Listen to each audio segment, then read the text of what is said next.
Hello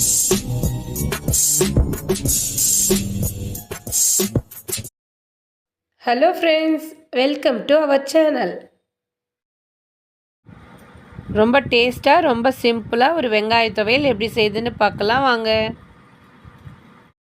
வெங்காய துவையல் செய்யறதுக்கு 2 பெரிய வெங்காயம் நீல வாக்கில் கட் பண்ணி எடுத்துடலாம்.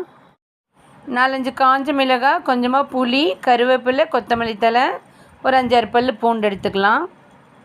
இந்த வெங்காய துவையல் எப்படி செய்யுதுன்னு பார்க்கலாம். ஒரு வாணலில் எண்ணெய் சேர்த்துடலாம். எண்ணெய் நல்லா காஞ்சதும் 1 டீஸ்பூன் கடுகு உளுத்தம் பருப்பு, 1/4 டீஸ்பூன் வெந்தயம், ஒரு 1/2 டீஸ்பூன் சீரகம் சேர்த்துடலாம்.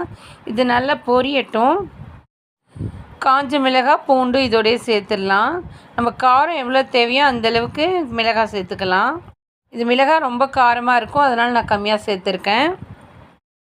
கட் பண்ணி வச்சுருக்க வெங்காயத்தை சேர்த்துடலாம். இதை நல்லா வதக்கி விடலாம். வெங்காயம் நல்லா வதங்கி வரட்டும். நமக்கு நல்ல காரமாக வேணும்னா இன்னும் 2 மிளகாய் கூட சேர்த்துக்கலாம்.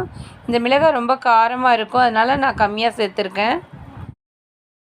உப்பு சேர்த்துடலாம். வெங்காயம் சீக்கிரமாக வதங்கிடும். இது நல்லா மிக்ஸ் பண்ணி விட்டுட்டு நம்ம கட் பண்ணி வச்சுருக்க கொத்தமல்லி தழையை சேர்த்துடலாம்.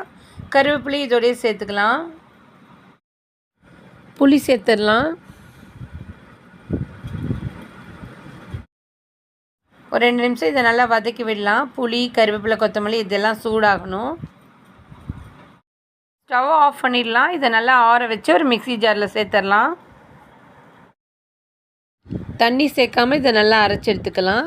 ரொம்ப நைஸாக அரைக்க வேண்டாம், கொரகொரப்பாக இருந்தால் போதும்.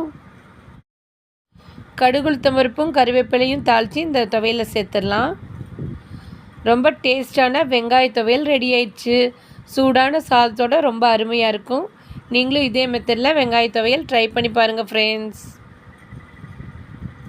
நம்ம சேனலை இது வரைக்கும் சப்ஸ்கிரைப் பண்ணாதவங்க சப்ஸ்கிரைப் பண்ணுங்கள், லைக் பண்ணுங்கள். இந்த வீடியோ உங்களுக்கு பிடிச்சிருந்தா ஷேர் பண்ணுங்கள். தேங்க்யூ.